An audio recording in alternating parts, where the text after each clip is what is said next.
Hello. Thank you.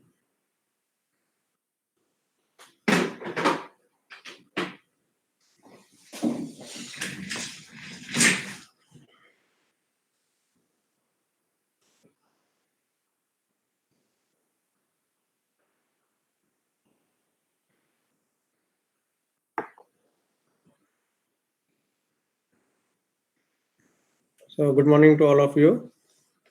Out of 31, I think 14 students have joined right now.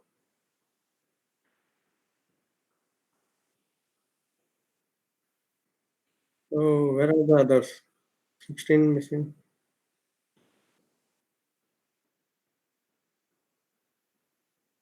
Okay. Okay. Join करते हैं ना, औरों की क्लास ज्वाइन होती है? पूरे बच्चे आते हैं या इतने ही आते हैं? आते okay okay okay okay okay.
I think start करते हैं क्योंकि जो ज्वाइन करेगा बाद में उसके अटेंडेंस ले लूंगा मैं. So first I would like to introduce myself. I am Dr. BP Singh, and previously I was faculty in University of Petroleum and Energy Studies, Dehradun, and later on I was faculty at KDMIP ONGC Dehradun, and I joined Punjab University in 2010. So normally I used to teach MSc students, and recently this fuel geology, because I was feeling too much difficulty for MSc students. So on my request, this subject is introduced in BSc level also. So here in BSc you have only fundamental part, not too much details, but in MSc you have to go for detailed study of these all aspects of hydrocarbons and petroleum geology. So I think most of you are from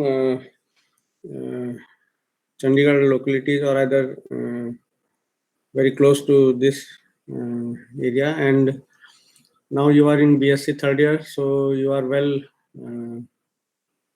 known to this department, and also you know the all teachers and everything, not like BSc first year student. So I think that I should start straightforwardly your topic. So now I have 23 students, and most of them I have taken the attendance also. I noted down all the form. So now I am going to share my screen. So let's start with that.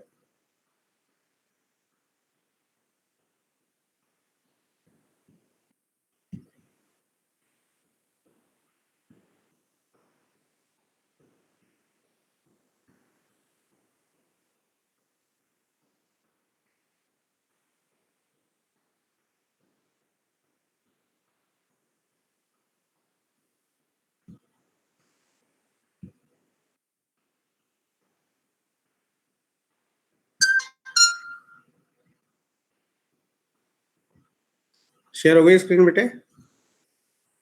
Yes, sir. Yes, sir. ठीक है. देखो, hydrocarbons और fuel geology is completely deals with the subsurface geology, right? So whatever you know about geology so far, it is only on surface.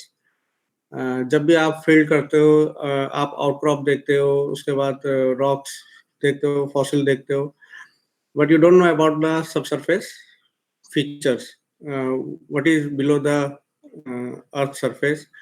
So mostly the hydrocarbon exploration, it completely deals with the subsurface processes, and till MSc final year you may be able to understand how we completely how we do the this hydrocarbon exploration, and how we get the oil and gas which we used for various purposes.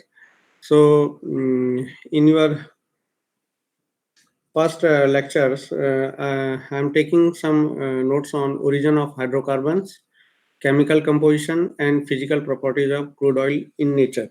So you have 4 units. If you remember your syllabus, you have 4 units, unit 1 to 4. 1 and 2 completely deals with the unconventional sources like coal, and third is unit 3rd, and unit 4th deals with the petroleum. So I will start with the unit 3rd, because coal and unit 1 and 2, it will not take much time, only 5 lectures needed. But for unit 3rd and 4th, we need nearly 25 to 30 lectures to complete the syllabus. So in your unit 3rd, you have first topic, this chemical composition and physical properties, and as well as origin of petroleum. So we will go with this. So if you think, what do you think about hydrocarbons? Anyone can say?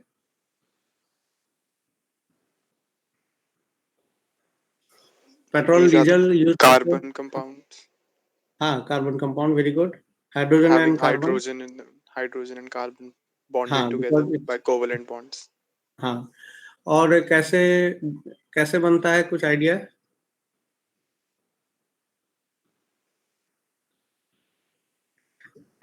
Heat and pressure से किसी क्या चीज convert होता है? organic matter. Okay. Organic matter. हाँ, अब मैं बताता हूँ आपको थोड़ा सा. रॉक जो होती है, कोई भी रॉक है, रॉक में क्या चीज होता है? Minerals, sediments, right? एक टर्म है sediment. What do you understand by sediment? Because it is sediment is a Eroded small particles. Particle. हाँ, स्मॉल पार्टिकल्स ऑफ मिनरल्स. तो हाइड्रोकार्बन्स बनने के लिए हमको कितना ऑर्गेनिक मैटर चाहिए किसी भी रॉक में? It is only 2%. अगर हमारे पास 2% हाइड्रोकार्बन ऑर्गेनिक मैटर है किसी भी रॉक में, that rock can yield or can liberate the hydrocarbons if there are certain conditions. If that rock subjected to that conditions, then it will liberate the hydrocarbon. So we need to understand the requirements, conditions required in the nature for converting organic matter into the hydrocarbon. So what we need? We need mostly, one is source rock. Second, favorable geological conditions, that is the pressure and temperature, and burial, quick burial. Carrier rocks and reservoir rocks and cap rocks. If these all things we have, then we have a hydrocarbon bearing subsurface features like traps. So now देखो, पहला है source rock. हम किस rock को source rock कहेंगे? Normally यह है कि जिस रॉक में 2% से ज्यादा ऑर्गेनिक मैटर हो, वो रॉक सोर्स रॉक कहलाती है. ठीक है, स्ट्रेट फॉरवर्ड. अब सोर्स रॉक में 2% ऑर्गेनिक मैटर किस रॉक में हो सकता है? मोस्टली इन मैराइन सेल आपने देखी होगी रॉक, उसमें काफी हाई कंटेंट ऑर्गेनिक मैटर होता है. अगर सेल कितने कलर की होती है? Black, brown. Black, grey, Yes. Light yellow, light reddish भी होती है. So the colour of shale indicates the presence of organic matter. In case of black cell, you have high organic matter, more than 25%. And black cells always deposited by transgressive event. Transgression पता है आपको? जब tsunami पता है? Tsunami sir जब पानी का level rise हो जाता है. हाँ, सी लेवल राइज होता है और जितने भी कॉन्टिनेंटल मार्जिन्स होते हैं वो फ्लडेड हो जाते हैं, and that black matter is deposited because of जो सी का ऑर्गेनिक मैटर है वो काफी जमा हो जाता है. तो जो सेल है, जो डीप वाटर सेल होती है, that contains very high amount of organic matter. So if आपको पता है, if you have a shale, black shale which is 1 meter thick, and that 1 meter thick cell is, if subjected to sufficient pressure, temperature and burial condition, that can liberate the hydrocarbons which can be extracted up to the more than 50 years. तो सिर्फ 1 metre का अगर हमारे पास source rock है, उससे हम at least 50 years तक hydrocarbon liberate कर सकते हैं. नाउ सोर्स रॉक किसको बोलेंगे? तो इसके लिए सिर्फ एक ही ऑप्शन है जिसमें कि ऑर्गेनिक मैटर मोर देन 2% हो, वो हम सोर्स रॉक में कैटेगराइज करेंगे. अब कौन सी रॉक हम कैसे देखेंगे कि सोर्स रॉक में ऑर्गेनिक मैटर है या नहीं है? तो the best way, there is 2 methods. One, you go for palaeontological study, जो कि हम ओएनजीसी में जब थे तब करते थे. और second, or either we go for geochemical studies like pyrolysis technique. ठीक है. और paleontological methods में we need to check the pollen and spores or either conodont. So these are the things which can indicate the color of the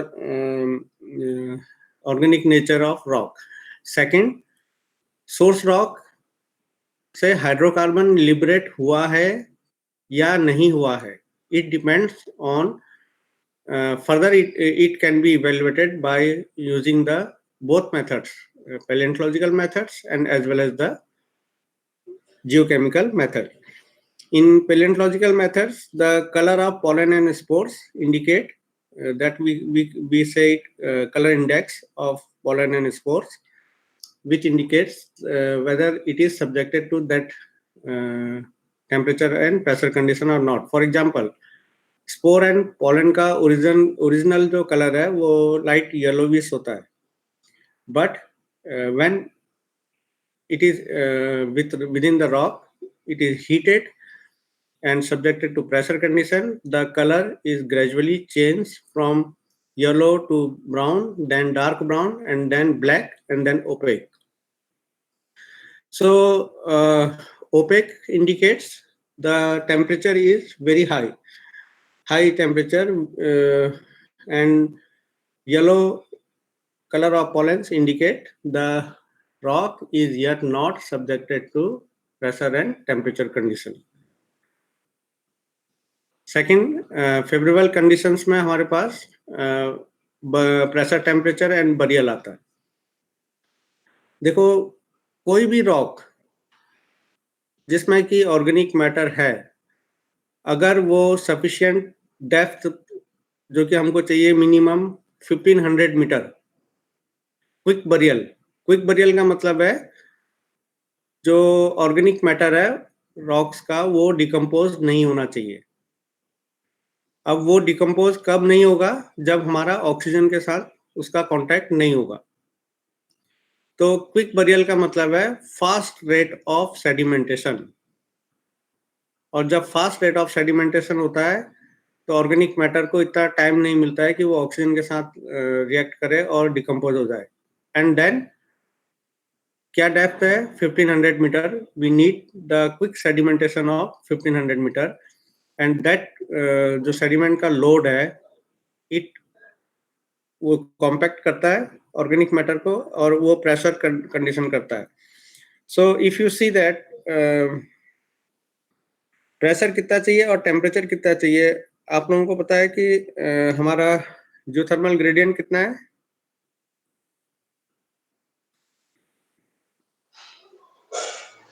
30 degrees. Anyone know? 15 to 20. Celsius per 15 to kilometer. 20. 25 degree centigrade पर kilometre. 25. Yes. हाँ, मोटा मोटा idea है.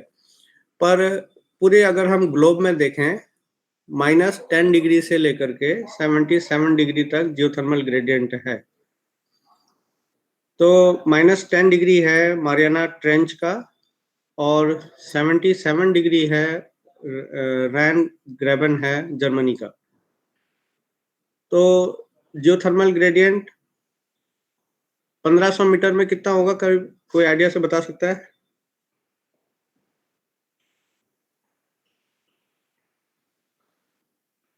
तो 1500 metre की depth है, तो कोई भी रॉक अगर 1500 मीटर नीचे है तो उसका टेम्परेचर कितना होगा? एवरेज अगर 25 डिग्री लेते हो 37500. हाँ बेटे, 37,500. नहीं 37.5 डिग्री. 25 Yes. डिग्री है ना पर किलोमीटर. तो 1500 Yes. में है ना, 25 का आधा कर लो, 12.5 और 25 एक और को ऐड करो, 37.5 डिग्री होता है. तो हमको जो ऑयल जनरेट करने के लिए टेम्परेचर चाहिए वो है 60 डिग्री. यानी कि अगर मैं 25 से 30 डिग्री एवरेज जियोथर्मल ग्रेडियंट करूं तो ये कम से कम 2 किलोमीटर की डेप्थ अगर किसी सोर्स रॉक को चाहिए ऑयल लिबरेट करने के लिए. तो मिनिमम आप 60 डिग्री होता है और मैक्सिमम जो होता है 160 डिग्री. 60 से 160 डिग्री एक ऐसा टेम्परेचर रेंज है जिसमें कोई भी सोर्स रॉक हाइड्रोकार्बन लिबरेट करती है. हाइड्रोकार्बन में भी particularly oil. When rock is subjected higher than 160 degree temperature, then it will liberate the dry gas. Dry gas में हमारे पास मीथेन है. मीथेन वेट गैस भी है और ड्राई भी है. वेट गैस इनिशियली 0 डिग्री से लेकर के 10-20 डिग्री के टेम्परेचर में लिबरेट होती है, जो कि मोस्टली कोल माइंस में होती है, सब ऊपरी सरफेस में रहती है. ठीक है. पर जो ड्राई गैस है methane, it liberates higher than 160 degree temperature. So जो 60 डिग्री से लेकर 160 डिग्री टेम्परेचर की रेंज है that is called oil window. और 160 डिग्री से अबव है रेंज अप टू 200 टू कितना भी जा सकता है, अप टू 400 तक का भी जाता है. That is called gas window. So ये ऑयल विंडो और गैस विंडो दोनों मिलकर के हाइड्रोकार्बन किचन बनाते हैं सब सरफेस में. तो अर्थ में अगर कोई पूछे हाइड्रोकार्बन किचन क्या है, you must tell about oil window plus gas window. Oil window has a range of 60 degree to 160 degree, and gas window has a range of 160 degree to 400 degree. अगर कोई रॉक 60 डिग्री पर subject हुई है तो वो oil liberate करना start करेगा, और 60 डिग्री कब होगी? जब वो कम से कम 2000 या 2200 मीटर की डेप्थ पर पहुंच जाएगा। और 160 डिग्री कब तक होती है? नियर अबाउट 4000 मीटर की डेप्थ तक। So you can say 2 kilometre से लेकर के 4 किलोमीटर की जो डेप्थ है सब सरफेस में, that is for finding the source rock. और कोई भी सोर्स रॉक उस डेप्थ पर जो जाएगी लिबरेट करेगी, वो हाइड्रोकार्बन लिबरेट करेगी। नेक्स्ट कंडीशन है कैरियर रॉक्स। एक तो हमारे पास सोर्स रॉक है जिसमें क्या ऑर्गेनिक मैटर है और वो हाइड्रोकार्बन लिबरेट कर रहा है। सेकंड आता है कैरियर रॉक्स। कैरियर रॉक्स क्योंकि हाइड्रोकार्बन्स की स्पेसिफिक ग्रेविटी जो है वो बहुत कम होती है, इवन वाटर से भी। तो यही वजह है कि जब हाइड्रोकार्बन्स लिबरेट होता है then it start moving upward. अब ऊपर को मूव करेगा तो मूव करने के लिए हमको क्या चाहिए? पोरस मटेरियल चाहिए। So what about porous material? Porous material is sandstone. Source rock कौन सी थी? सेल। एंड कैरियर रॉक कौन बनाएगा? Sandstone. So mostly sandstones are porous and highly permeable. So oil liberated from the source rocks can be transported easily through the sandstone rocks. And then what we need? reservoir rock. जब वो liberate होकर के career rock से transport होकर के upward आ रहा है, migrate कर रहा है, and finally it has to be accumulate somewhere. कहीं ना कहीं पर उसको जमा होना है, नहीं जमा होगा तो फिर वो सरफेस से बाहर निकल जाएगा, खत्म। So we need favourable geological structures like anticline, faulted blocks to trap the hydrocarbons। जो जहां पर हाइड्रोकार्बन्स ट्रैप हो जाएगा जिस रॉक में, that is called reservoir rock. और कोई भी रॉक, चाहे वो कैरियर रॉक हो, वो रिजर्वायर रॉक बन सकती है, पर उसके लिए कंडीशन है, we need a cap rock. Cap rock should be non porous, non permeable. तो मोस्टली जो लाइमस्टोन होता है, because it don't have porosity, primary porosity नहीं होती लाइमस्टोन की, तो लाइमस्टोन या फिर highly compacted shale can act, और सॉल्ट, हार्ड ग्राउंड। अनकन्फॉर्मिटीज अगर आपने पढ़ी है तो हर एक अनकन्फॉर्मिटी के ऊपर हार्ड ग्राउंड होता है, that can act as a sealing, seal कर देता है। So any carrier rocks which is capped by non-permeable, non-porous rock, that is known as cap rocks। non-porous and non-permeable rocks जो भी हैं उनको cap rocks बोलेंगे। Any carrier rocks which is capped by cap rocks can act as a reservoir rocks। तो हमारे पास source rock, favourable geological conditions में pressure, temperature, burial and geological structures like anticline and faulted traps, carrier rocks for transportation of hydrocarbon, and reservoir rocks for trapping of hydrocarbons, and cap rock for sealing the further or restricting the further movement of hydrocarbons from reservoir rocks। so ये सब आगे बहुत detail में है subject में तुम्हारे, मैं इसको कवर करूंगा। So if you see that a source rock is a rock that is capable of generating और that has generated movable quantities of hydrocarbons. यहाँ पर देखो, एक तो कह रहा है कि कोई भी रॉक, जो रॉक 60 डिग्री टेम्परेचर को सब्जेक्टेड नहीं हुई, अभी जमा हो रही है कहीं पर सैलो मैराइन कंडीशन में या लेक में, अभी उसमें ऑर्गेनिक मैटर काफी है पर उसको टेम्परेचर कंडीशन नहीं मिल रही है और उसकी सप्लाई ऑक्सीजन के साथ कांटेक्ट में हो रही है, तो वो ऑर्गेनिक मैटर डिकम्पोज हो जाएगा। तो पर वो कैपेबल तो थी जनरेटिंग करने की हाइड्रोकार्बन्स, बट अनफॉर्चुनेटली वो रॉक को फेवरेबल कंडीशन नहीं मिली। और सेकंड कैटेगरी है that has generated movable quantities of hydrocarbons, means the rock, the source rock which has already generated. It means the rock has been subjected to 60 degree to 160 degree temperature already and sufficient depth of 2200 meter to 4000 meter. Based on that, the source rocks are divided into four major categories. One is potential, second is effective, third is relic effective, and fourth is spent. So those who have generated movable quantities of hydrocarbons can be categorized under spent. Potential are those source rock which are capable of generating. अब क्या होता है, lab में बहुत सारे drill well sample आते हैं। Drill मतलब कि वेल से कलेक्ट करे हुए सैंपल्स आते हैं, और जो ड्रिलिंग कर रहा होता है उसको भी ये पता नहीं होता कि ये जो रॉक्स आ रही है ड्रिलिंग में, whether it is subjected for 60 degree और 80 डिग्री और 160 डिग्री टेम्परेचर और नॉट। तो जो भी कलेक्ट होती है रॉक्स, उन सबको लेबोरेटरी में चेक किया जाता है कि whether it has liberated the hydrocarbons और it is potential of having the hydrocarbons, like that. So based on that, we used to categorize the rocks under source rocks under four categories. अब बात आती है organic matter की। आपने कहा कि organic matter होता है, ठीक है? I am hearable? Yes. Hello? Yes, sir. Okay, ठीक है।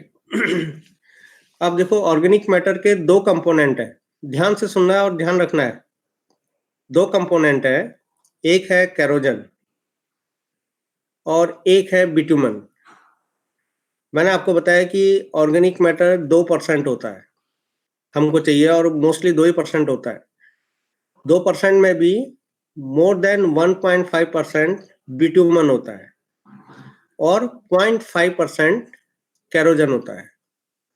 अब इन दोनों में भी जो हाइड्रोकार्बन लिबरेट करता है वो सिर्फ केरोजन है, जो कि 0.5% है। केरोजन इनसॉल्युबल होते हैं और बिटुमन सॉल्युबल होता है। जब pressure and temperature condition subjected होती है तो जो केरोजन है it liberates the hydrocarbon.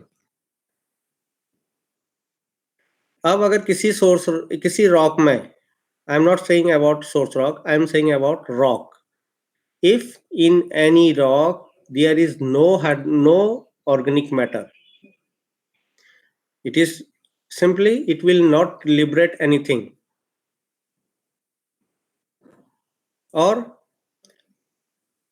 if in a rock you have organic matter and that is subjected to sufficient pressure and temperature condition and having the sufficient structures, then it will form the hydrocarbon trap. ठीक है? Source rock से move करेगा career rocks में, और career rock से ऊपर upward जाकर के रिजर्वायर रॉक में जमा हो जाएगा। अब है, अगर किसी सोर्स रॉक मैंने आपको बताई सेल के ऊपर क्या चाहिए हमको, क्या होना चाहिए कैरियर रॉक बनाने के लिए? Sandstone. Very good, sandstone. और उसके ऊपर हमको सीलिंग रॉक, कैप रॉक बनाने के लिए क्या होना चाहिए? Limestone. Very nice, limestone. अगर ये ऑर्डर सेल, सैंडस्टोन और लाइमस्टोन ये ऑर्डर नहीं है, इसके बदले क्या ऑर्डर आ गया है? सेल के ऊपर लाइमस्टोन आ गया, और वो 2200 मीटर के नीचे चल रहे रॉक्स जो है 2200 मीटर की डेप्थ अटेंड कर ली, तो क्या होगा? सर, जो वो सेल ऊपर है, नहीं आ पाएगा। Very nice. वो सेल से ऊपर नहीं आ पाएगा ना। तो इस तरह के जो डिपॉजिट है उनको बोलते हैं oil shale deposit. And in India, we are very poor in hydrocarbons because हमारे एक तो जो रिजर्वायर रॉक है, उन रिजर्वायर रॉक्स की पोरोसिटी और परमेबिलिटी दोनों बहुत ही लो क्वालिटी की है। और America is very rich in oil shale deposit. उसकी जियोलॉजिकल कंडीशंस ऐसी हैं कि उसके पास ऑयल सेल बहुत ज्यादा, एंड अभी भी ऑयल सेल को एक्सप्लोर करने के लिए टेक्निक्स निकाली जा रही हैं। हॉरिजॉन्टल ड्रिलिंग करके निकाल रहे हैं, बट अभी भी इस डायरेक्शन में उतना काम नहीं हुआ है, क्योंकि अमेरिका यूएस से तो बाकी और कंट्रीज से खरीद लेता है। सो व्हाट इज, और हमारे पास ऑयल सेल का डिपॉजिट बहुत रेयर है। और एक ऑयल सेल का अगर 2 मीटर का होराइजन या 1 मीटर का होराइजन या 15 सेंटीमीटर का होराइजन मिल जाएगा तो समझ लो वो काफी रिच होता है हाइड्रोकार्बन्स के लिए। सो 3 कंडीशन मैंने आपको बताई। एक रॉक, अगर उसमें ऑर्गेनिक मैटर नहीं था, वो कुछ नहीं लिबरेट करेगा। एक रॉक जिसकी फेवरेबल जियोलॉजिकल कंडीशंस भी है, प्रेशर टेम्परेचर कंडीशंस भी मिल गई है, और उसमें ऑर्गेनिक मैटर भी था, तो उसमें और फेवरेबल स्ट्रक्चर भी था, like clearing, shale, sandstone and then limestone, like this, then we have good trap. In another case, third case, 1 minute please. हाँ सर, अभी बस मीटिंग में 11 बजे ज्वाइन करूंगा।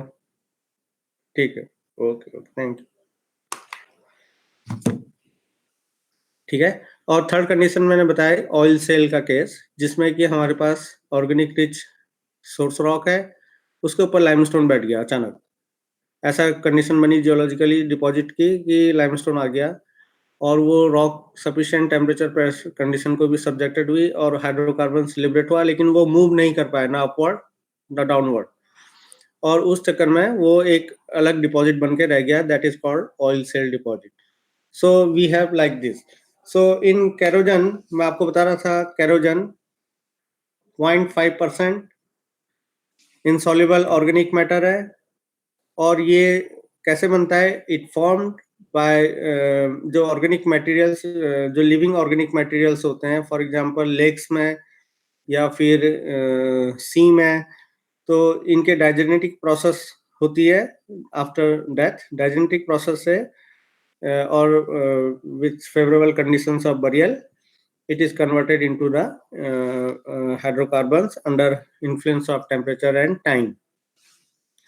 So अगर कोई सोर्स रॉक है, बहुत रिच ऑर्गेनिक मैटर है, और उसके बाद उसको सफिशिएंट बरियल कंडीशन नहीं मिली, मतलब कि वो 800 मीटर ही तक का डिपॉजिट होगा, उसके ऊपर 800 मीटर का सीक्वेंस डिपॉजिट हो पाएगा, तो 800 metre is not sufficient for what we need. तो धीरे धीरे उसका ऑर्गेनिक मैटर डिकम्पोज होकर के डायजेनेटिक प्रोसेस से खत्म हो जाएगा। सो फिर बाद में अगर उसको कंडीशन मिल गई, फिर भी वो हाइड्रोकार्बन लिबरेट नहीं करेगा। सो हमको क्या चाहिए? Quick burial, very important aspect. क्योंकि the quantity and quality of petroleum formed from kerogen is mainly controlled by the concentration, type and thermal maturity of kerogen. अब kerogen भी 4 टाइप के हैं।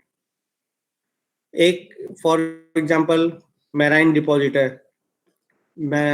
सी में अगर आप देखते हो तो दुनिया भर के एनिमल्स हैं, दुनिया भर के फाइटोप्लैंक्टन्स हैं।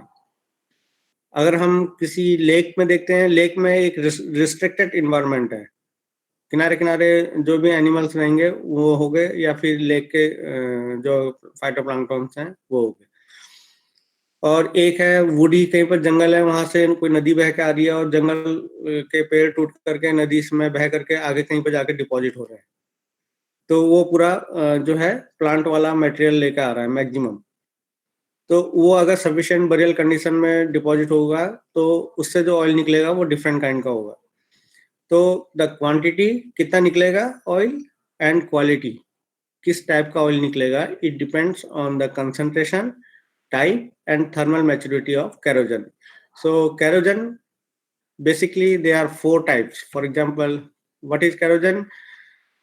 मैंने बता दिया आपको, मिक्सचर ऑफ जो ऑर्गेनिक मैटर होता है सेडिमेंट्री रॉक्स में, और उसके बाद सॉल्युबल पोर्शन उसका बिटुमेन है। ऑयल विंडो भी एक्सप्लेन कर दी है, गैस विंडो भी एक्सप्लेन करके, हाइड्रोकार्बन किचन भी आपको बता दिया है। ये पीपीटी में आपको दे दूंगा पीडीएफ में, समझ, ठीक है? बट यू जस्ट अंडरस्टैंड, जहां पर नहीं आता है वहां पर पूछ लेना। सो कैरोजन, देखो लिखा है kerogens, when such kerogens are present in high concentration in rocks such as shale, they form the possible source rock. Shale rich in kerogens that have not been heated to a sufficient temperature to release their hydrocarbons forms oil and oil shale deposits. So types of kerogen में 4 type हैं, type 1, type 2, type 3 and type 4। Type 1 को हम कहते हैं सैप्रोपिलिक। So type 1 kerogens, they are fresh water algae, जो organic matter जो होगा इसके लिए वो कौन सा होना चाहिए, साइनोबैक्टीरिया या फ्रेश वाटर एल्गी और प्लांट रेजिन्स, ठीक है? इसको और इसको हम बोलते हैं sapropelic. Type 1 are sapropelic and they have the potential of highest yield of oil. A good quality of oil can be yielded by highest quality of oil. So when saprophylic bearing source rock are subjected to sufficient pressure and temperature conditions, they produce only liquid hydrocarbons. Means जो oil window exist करेगी और gas window exist नहीं करेगी, ठीक है? यहाँ पर सिर्फ लिक्विड हाइड्रोकार्बन्स बनेगा। सारा का सारा जो कैरोजन होगा it will liberate the hydrocarbon और लिक्विड फॉर्म्स लाइक ऑयल, जिसको हम क्रूड ऑयल कहते हैं, ठीक है? और इस तरह का इन्वायरमेंट कहाँ पर मिलेगा हमको? Anoxic lakes and several other unusual marine environment, जैसे ईस्टुराइन है and shallow marine conditions है। Second type, second जो है, they are called as planktonic. So marine planktons, marine organic materials, reducing environment. Reducing environment का मतलब है no oxygen. It means जहां पर ट्रांसग्रेशन आता है, सी लेवल राइज होता है, वहां पर ब्लैक शेल डिपॉजिट होती है, and that black shale indicate rich in organic matter, and there is no oxygen, that's why the iron can not be reacted with the oxygen. So इसलिए उसका colour जो होता है मोस्टली ब्लैक ही रहता है। अगर डिपॉजिट होते समय ऑक्सीजन के साथ इंटरेक्शन हो जाएगा, then the organic matter decompose होकर के जो उसका ब्लैक कलर है वो ब्लैक नहीं रहकर खाकी कलर का हो जाएगा, खाकी ब्लैक या khaki grey, like this. So that shale is not is deposited on oxidising condition, that is bad because that organic matter is completely converted into the other material. So type second bearing rocks as potential source rock, because mostly जो होता है जब भी हम well के samples आते हैं तब पता हमको एनालिसिस करने पर पता चलता है कि ये पोटेंशियल सोर्स रॉक है। पोटेंशियल सोर्स रॉक का मतलब होता है कि इसमें अभी भी कैपेबिलिटी है कि अगर हम इसको सफिशिएंट टेम्परेचर और प्रेशर कंडीशन आर्टिफिशियल तरीके से सब्जेक्ट करें, जो कि हम करते हैं पायरोलाइसिस टेक्निक में। अगर हम रॉक को आर्टिफिशियल तरीके से, एक पायरोलाइजर होता है उसमें हीट करते हैं 0 डिग्री से लेकर के 550 डिग्री तक, और ड्यूरिंग दैट जो ट्रांसफॉर्मेशन है 0 से लेकर 550 डिग्री पर हमको ऑयल भी मिलता है और हमको गैस भी मिलती है, और लास्ट में बाई प्रोडक्ट जो टोटल ऑर्गेनिक कार्बन है वो भी यील्ड होता है।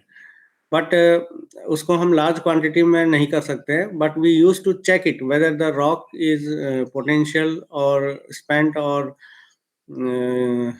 effective or not. To check these all aspect of source rock, we used to do the pyrolysis technique. So planktonic type 2 जो होते हैं kerogens, they produce a mixture of gas and oil. Means in case we have oil window as well as the gas window. So several types में यहाँ दिखाया है, sporonite, cutinite, resinite and leptinite. So pollen and spore वाले sporonite आएगा, plant cuticles में cutinite, plant resins में resinite, animal decomposition resins में भी resinite आता है, and lipids जो hydrophobic होते हैं they leptinite. टाइप 2 में एक सल्फोरस भी होता है जिसमें सारी qualities similar to type 2 planktonic की तरह है, but they are having high sulphur. तो हाई सल्फर होने का मतलब है कि it is going towards oxidising environment, but जबकि टाइप 2 प्लांक्टोनिक जो है वो कंप्लीटली रिड्यूसिंग इन्वायरमेंट का है. ठीक है. And type 4, type 3 is humic, that is the land plant mostly coastal. So material resembling wood or coal, and it produce coal and gas. No hydrocarbons, no diesel, like no crude oil.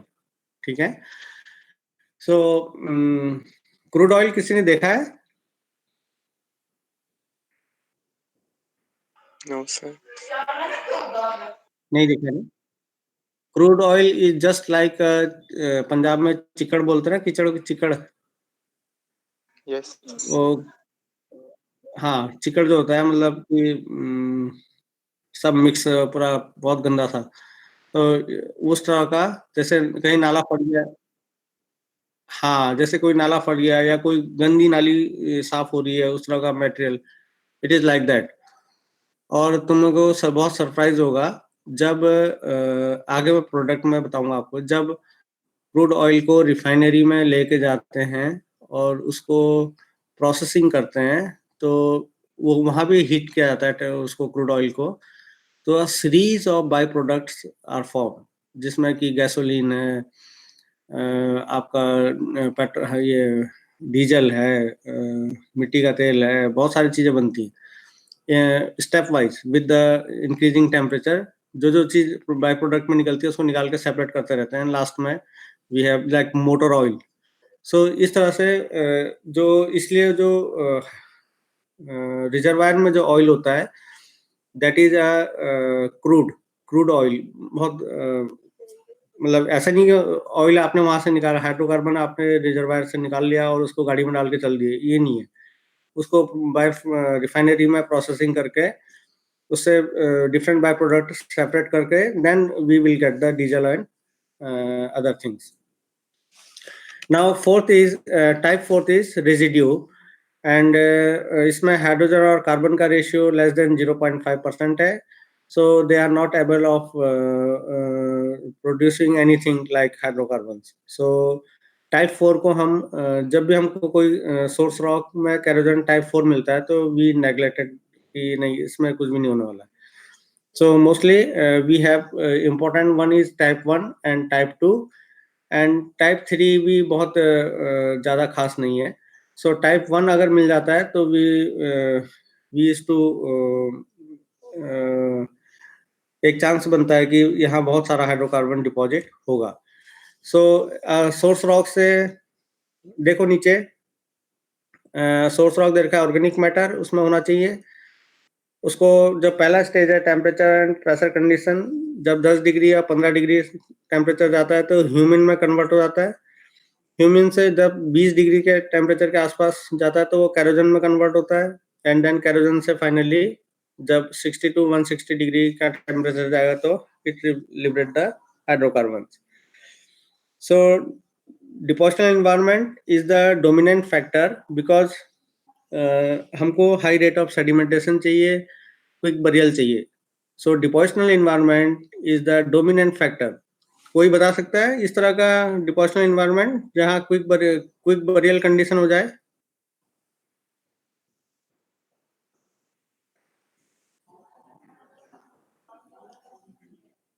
Rate of sedimentation पता है कहाँ होता है सबसे ज्यादा? Marine environment में से. Marine में कौन सा वाला बेटा? डेल्टा पढ़ा? Yes sir. हाँ, तो जो डेल्टाइक सेटिंग है, डेल्टाइक इन्वायरमेंट है या रिफ्ट वैली का इन्वायरमेंट है जहाँ पर सब्सिडेंस फॉल्ट ब्लॉक है, या कोस्टल मार्जिन, कोई भी कोस्टल मार्जिन है, वहां पर बहुत सारे ग्रोथ फॉल्ट और लिस्ट्रिक फॉल्ट होते हैं और हाई रेट ऑफ सेडिमेंटेशन होता है, नदी पूरा डंप करती है मटेरियल, जैसे बे ऑफ बंगाल है या अरेबियन बे है। तो इन सब जगहों पर क्या है कि रेट ऑफ सेडिमेंटेशन बहुत हाई है। अगर कोई ऑर्गेनिक मैटर की लेयर ट्रांसग्रेशन से आ गई बीच में और ऊपर से क्विक बरियल हो रहा है क्योंकि इतना सारा सेडिमेंट हिमालय का डिपॉजिट हो रहा है दोनों साइड, तो वहां पर हाइड्रोकार्बन बनने के चांस 100% है। So only two types of organic matter are found in rocks: land derived and aquatic algae derived, or marine. Heat and pressure convert organic matter into a substance called human and then into kerogen, and finally time and temperature convert kerogen into petroleum. Time का क्या role है?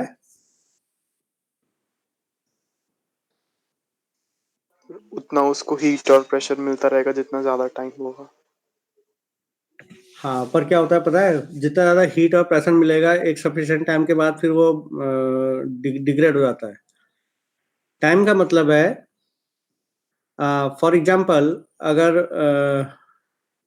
एक cell, organic rich cell जो है वो 65 million year old है for example, ठीक है, क्रिटेशियस, और जहां पर वो डिपॉजिट हो रही है वहां पर रेट ऑफ सेडिमेंटेशन अगर 100 मीटर पर मिलियन ईयर है, तो हमको ऑयल लिबरेट होना कब से स्टार्ट होगा? कोई कैलकुलेशन करो। 2000 मीटर कब जमा होगा? जब 100 मीटर 1 मिलियन ईयर में जमा हो रहा है।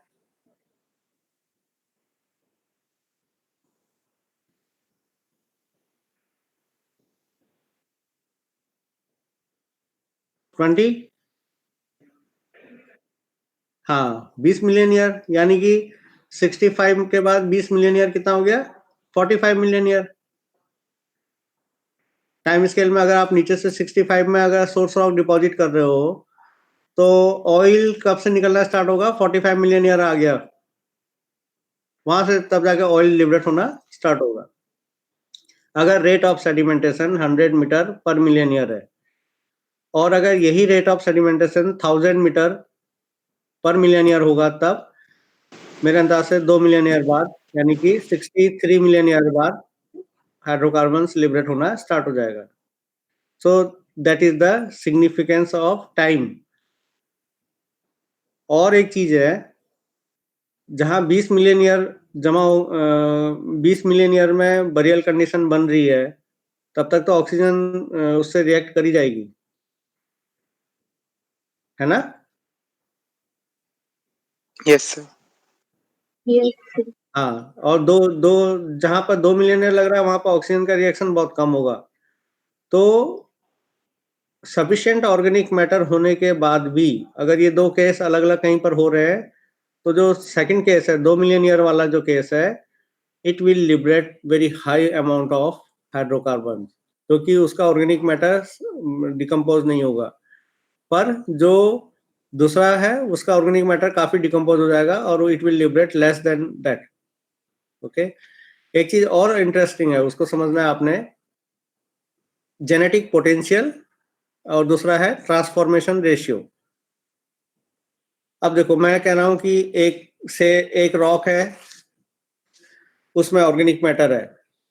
अगर मैं उसके ऑर्गेनिक मैटर को 100% कंसिडर करूं कि इसमें चलो जितना भी ऑर्गेनिक मैटर है, चाहे वो 0.5% 2% ही है, अगर वो 100% है, तो पता है क्या होता है नेचर में? जब केरोजन से हाइड्रोकार्बन बनता है तो जो केरोजन कन्वर्ट होता है ना, हमको पता है कि 100% है, तो मैं कहूंगा इस सोर्स रॉक की जेनेटिक पोटेंशियल 100% है, ये इसका सोर्स रॉक का केरोजन 100% कंप्लीटली कन्वर्ट हो जाएगा। पर नहीं होता, नेचर में सिर्फ 30% 40% कन्वर्ट होता है। तो अब मैंने कहा 0.5% अगर ऑर्गेनिक मैटर है, उसका भी 30% कन्वर्ट होकर के हाइड्रोकार्बन बनाता है। तो जो ये ओनली 30% कन्वर्ट हो रहा है, that is called transformation. Ratio. तो genetic potential is higher but transformation ratio is lower. ठीक है, तो हम ये नहीं कह सकते कि अगर किसी सोर्स रॉक में 25% ऑर्गेनिक मैटर है तो वो 25 का 25% कंप्लीटली ट्रांसफर हो जाएगा हाइड्रोकार्बन में, सिर्फ 25 का 30% कन्वर्ट होगा। और अगर 0.5% है तो 0.5 का भी 30% कन्वर्ट होगा या 40% कन्वर्ट होगा। बाकी सब कुछ होने के बाद, यानी कि हाइड्रोकार्बन लिबरेट होने के बाद बोथ ऑयल और गैस, उसके बाद भी कैरोजन छूट जाता है सोर्स रॉक में।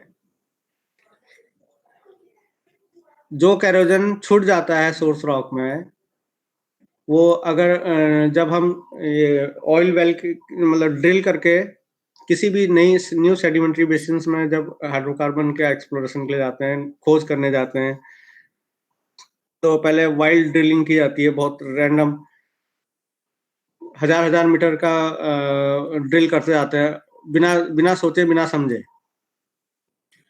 जब 1000 मीटर नीचे खोद दिया और उसके सैंपल सारे आ गए ऊपर, तो लैब में क्या होता है, जो सीक्वेंस वाइज आते हैं सैंपल, वो सीक्वेंस वाइज लगा करके एक सीरीज बनाई जाती है, लॉग बनाया जाता है, लिथोलॉग बोलते हैं, और उसकी प्रॉपर्टी चेक की जाती है लैब में। तो हम देखते हैं कि जब सपोज करो 800 मीटर तक का सैंपल है कोई, उसको हमने पकड़ करके पायरोलाइसिस कराई, तो पता चला कि उसमें ऑयल है पहले से। जब मैं उसको हीट करता हूँ 40 डिग्री 50 डिग्री में, तो उसका जो ऑलरेडी उसके अंदर ऑयल बना हुआ था, है कहीं से आया हुआ है, रुका हुआ है, वो ऑयल लिबरेट होता है। फिर उसके बाद जब वो 60 डिग्री के अबव चल जाता है, तो जो उस रॉक के अंदर का कैरोजन होता है, ओरिजिनल कैरोजन जो होता है, वो हाइड्रोकार्बन लिबरेट करना स्टार्ट करता है। तो देखो एक तो ऑयल ऑलरेडी नीचे से आकर के उसके अंदर अटका हुआ है कहीं पर, या वहां से पास होकर के ऊपर जा रहा था तो बीच में पोर्स में रह गया। एक ऑयल वो है, एक क्योंकि 800 मीटर का सैंपल है, तो कैरोजन जितना भी है वो तो उसका कन्वर्ट ही नहीं हुआ अभी तक, वो ऑलरेडी उसमें कैरोजन भरा पड़ा है। वो जब हीट होता है तो वो भी लिबरेट करता है। सो हमको इससे पता चल जाता है कि अच्छा, इस डेप्थ की रॉक से नीचे भी कोई रॉक है जहां से ऑयल ऑलरेडी लिबरेट हो चुका है। फिर उसके बाद ड्रिल और नीचे जाते हैं। So this is a process to find out or to tell the importance of temperature, kerogens, and also the time. So the type of kerogen present determines source rock quality. ठीक है, the more oil prone a kerogen, the higher is quality. Oil prone कौन सा वाला था type? First, very good. Type 1 is oil prone. Oily oil है उसमें, तो gas तो है ही नहीं ना। So the best quality is type 1. So 4 basic type of kerogen are found: a single type or a mixture of types. ये देखो बड़ा टिपिकल सेंटेंस है। किसी सोर्स रॉक में सिर्फ मोनोटोनस एक ही टाइप का कैरोजन होता है और किसी में मिक्सअप होता है। फॉर एग्जांपल, अगर इस्टोनाइन सेटअप है, इस्टोनाइन जहां पर रिवर्स सेलो मैराइन कंडीशन मिलती है, वहां पर मैराइन ऑर्गेनिज्म भी आ रहे हैं, और जो रिवर्स अपने साथ प्लांट ये लेके आ रही है, मिक्सर ला रही है, वो टाइप 1 भी लेके आ रहा है और टाइप 2 भी हो रहा है। तो दोनों टाइप का मिक्सर वहां पर रॉक डिपॉजिट हो रही है। तो इस तरह की रॉक्स में जो कैरोजन होंगे वो मिक्सर होंगे,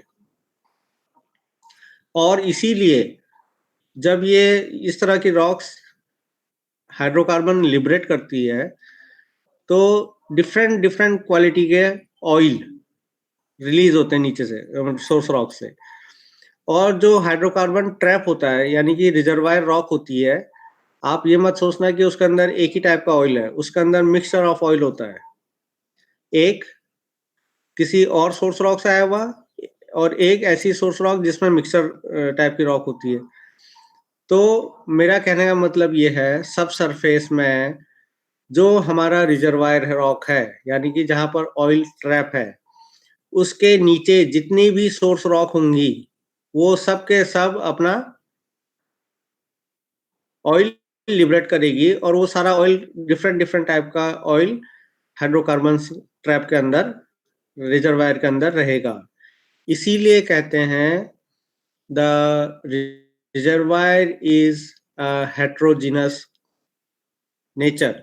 हेट्रोजीनस मीन्स होमोजीनस नहीं है। जो ऑयल है it occurs in A compartment. For example high quality oils एक कंपार्टमेंट में अटका रहेगा, लो क्वालिटी ऑयल्स दूसरी जगह अटका रहेगा, और इस तरह से डिफरेंट डिफरेंट कंडीशंस में मिलता है। अब जो ये कंपार्टमेंट्स हैं रिजर्वायर में, they creates problem during the production of hydrocarbon. Second, जो रिजर्वायर की रॉक्स है उसमें अगर पोरोसिटी भी आपको पढ़ाई होगी पहले, अगर आपने पढ़ा है, पोरोसिटी दो टाइप की होती है, एक वर्टिकल पोरोसिटी और एक horizontal porosity. Vertical porosity helpful होती है बिकॉज जो जो भी मटेरियल है वो अपवर्ड मूव करता है, और हॉरिजॉन्टल पोरोसिटी से लेटरल मूव करता है। सेकंड, जो पोर स्पेसेस है उनमें सीमेंटेशन, सीमेंट और मैट्रिक्स अगर आपने पढ़ा है दो टर्म, तो आपको पता होना होगा कि अगर ये दोनों होने से क्या एडवांटेज है और क्या डिसएडवांटेज है। सीमेंट होने पर मूवमेंट नहीं होता है, बहुत लो जाता है। मैट्रिक्स होने पर थोड़ा बहुत चांस रहता है कि वो डिजॉल्व हो जाए। सो एक कर्व है, आप इसको थोड़ा ध्यान से देखो। एक एक्सिस पर हाइड्रोजन इंडेक्स है, यानी कि हमारे पास हाइड्रोजन क्या है, और दूसरे रेशियो पर ऑक्सीजन इंडेक्स है। इस प्लॉट में अगर आप देखोगे टाइप 1 जो जितनी भी कर्व जा रहा है, टाइप 1 का कर्व जो जा रहा है, it indicates type 1 kerogens have high hydrogen index and low oxygen index. ठीक है, इसीलिए टाइप 1 से ऑयल ज्यादा मिलता है। यानी कि अगर हाइड्रोजन ज्यादा होगी तो हमारे पास हाइड्रोजन इंडेक्स हाई होगा तो हमारे पास ऑयल प्रोन में जाएगा। और अगर आप टाइप 3 को देखते हैं तो टाइप 3 में नीचे वाला curve, we have higher oxygen index, देखो 200 तक चला गया, और लो हाइड्रोजन इंडेक्स है, वो भी 150-160 के आसपास है। और जबकि टाइप 1 में 100 से लेकर 1000 के बीच में है और हाइड्रोजन इंडेक्स, और ऑक्सीजन इंडेक्स 0 से लेकर के 25, 30, 40 के बीच में। सो इस कर्व को बोलते हैं स्यूडो वन क्लीवलैंड प्लॉट। ये तुम्हारे अभी जब प्रैक्टिकल्स करोगे, मैं एक डेटा है मेरे पास ओएनजीसी का काफी, I will give you some data to plot the different source rock values of source rock after pyrolysis techniques. Formula भी दूंगा, and then you will plot the different samples, और फिर मुझे बताओगे कि कौन सा एक सैंपल बेस्ट कैरोजन बियरिंग है। ठीक है, so this is called pseudo-1 Cleveland plot, and this is very important because entire oil industry depends on this curve to see. So in case of origin of hydrocarbons, you need to understand that जब से ये subject develop हुआ है, काफी साइंटिस्टों ने अलग अलग theory दी, inorganic theory, terrestrial theory, extra terrestrial theory, and then organic theory. तो लास्ट में जो अभी प्रिविलेंट है मानी जाती है, that is all the organic theory. तो एक थोड़ा सा ओरिजिन ऑफ पेट्रोलियम पर इनऑर्गेनिक थ्योरी में हमारे पास टेरेस्ट्रियल हाइपोथेसिस है। ये एक सोवियत साइंटिस्ट ने रिपोर्ट किया था पहले कि जो रिएक्शन है कार्बन डाइऑक्साइड, मेटाकार्बाइड एंड वाटर का, it forms the methane and water. That Soviet scientists reported hydrocarbons with hydrothermal solution, hot spring, volcanics, etc. Extra terrestrial में वो कहते हैं primordial reducing atmosphere was enrich in methane, ammonia, hydrogen and water, and then during the it reacted with the ultraviolet rays lead to the hydrocarbon formation. But there is no such evidences regarding this all theory. Organic theory में hydrocarbon produced as a result of burial, preservation and subsequent maturation of organic matter, and that is supported by carbon isotope and biomarker studies.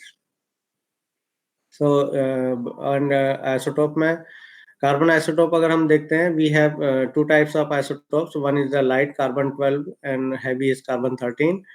So in organic matter represents its origin from organic world because in both organic carbons are present. So the isotope value we can calculate by this formula. So this is a figure if you can understand. Now time is अभी चलो next class में इसको आगे detail लूंगे, ठीक है, क्योंकि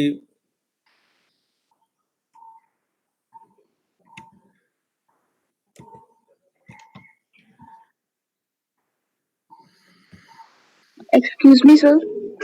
हाँ बच्चे, Sir, like we have type 2 plank. हाँ हाँ बोलो. Like sir, here we have type 2 planktonic, जहाँ पे हमें black shell मिल रहा है. हाँ सिर्फ ब्लैक शेल में बहुत ज्यादा ऑर्गेनिक कंटेंट है, फिर भी हम बोल रहे हैं कि वो रिड्यूसिंग एनवायरनमेंट है, तो ये कैसे हो सकता है? नहीं, बोथ नहीं होता बेटे. मैंने बताया आपको, जब सी लेवल राइज होता है ना, तो ट्रांसग्रेशन आता है. ट्रांसग्रेसिव इवेंट में क्या होता है कि जो डीपर वाटर की रॉक्स होती है, they shifted towards the continental side. Okay sir. जो सेल है ना, वो सेल डीपर वाटर वाला है, मतलब below photic zone. Photic zone की डेप्थ कितनी है सी में? 200 से. डिपेंड करता है बेटे सी की मॉर्फोलॉजी पे ना, पर मोस्टली जो होता है वो फोटिक जोन 80 मीटर तक जाता है. उसके बाद नीचे धूप नहीं जाती है. वैसे भी 10 मीटर के बाद तो धूप नीचे नहीं जाती. तो all comes under photic zone से बाहर हो जाता है.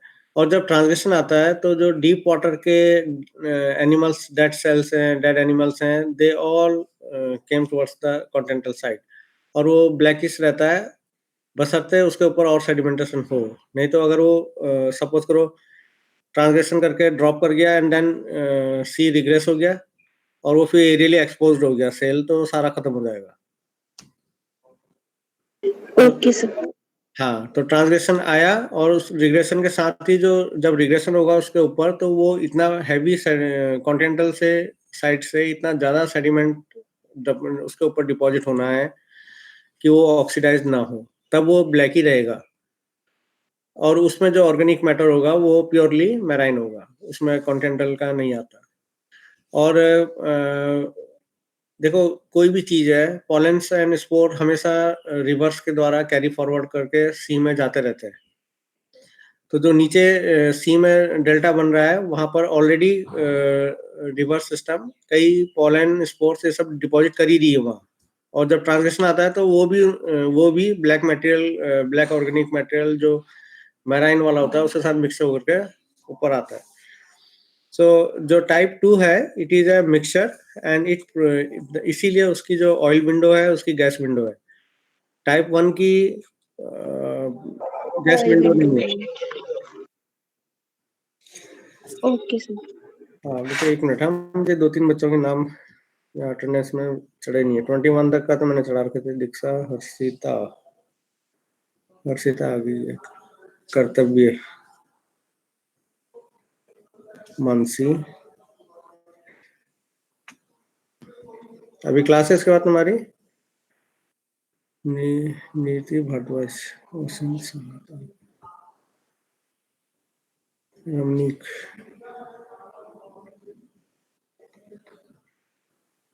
अच्छा, मैं अटेंडेंस ले रहा हूँ, थोड़ा देखना. Akshu, present sir. अक्षय, अलंकृत, प्रेजेंट सर. सारांश,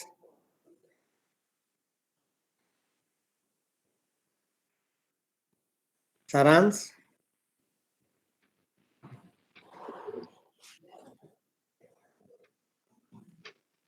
Simran, Present, sir. I will not give the attendance to Saransh. Okay. Yes, Aurora.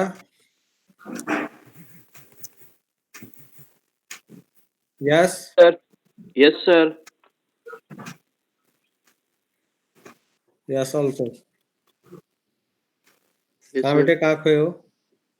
Sir, he told. Supratik, Present, sir. Niriti, Present, sir. Bhardwaj, Present, sir. Akshat, present sir. Gurmeet, Nain Gurmeet से क्या है? प्रतिभा, हाँ बेटे, प्रतिभा, Present, sir. Present, sir. प्रीति, Present, sir. Shreya, Present, sir. Manu Sharma, Present, sir.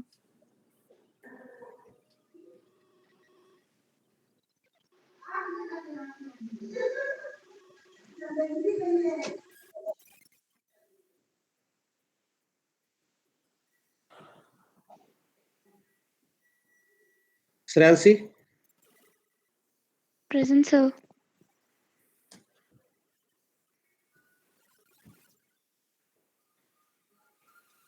दीक्षा, Present, sir. Harshita, Present, sir. ओस्तीन, हाँ बेटे, आ जाओ। मृणाल,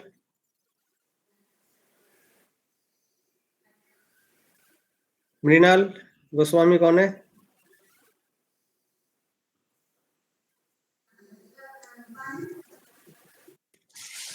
कर्तव्य, कर्तव्य Sharma, present sir.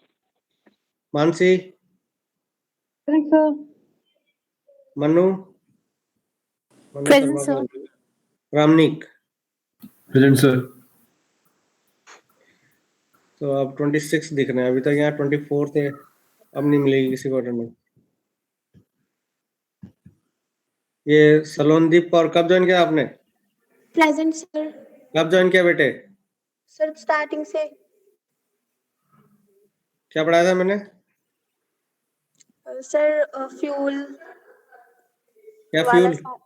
sir hydrocarbons वाला hydrocarbons हाइड्रोकार्बन किचन क्या है? क्या sir? हाइड्रोकार्बन किचन Sir इतना ध्यान से नहीं सुना। Oil window,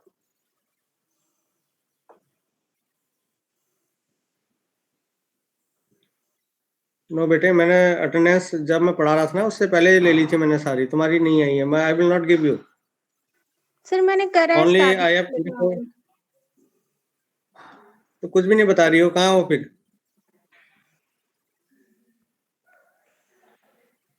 okay sir.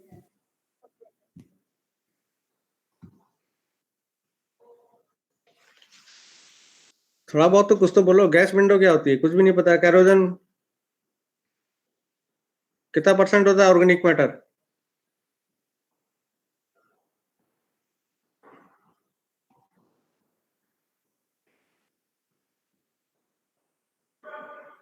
चलो नेक्स्ट क्लास फ्राइडे को होगी, ठीक है?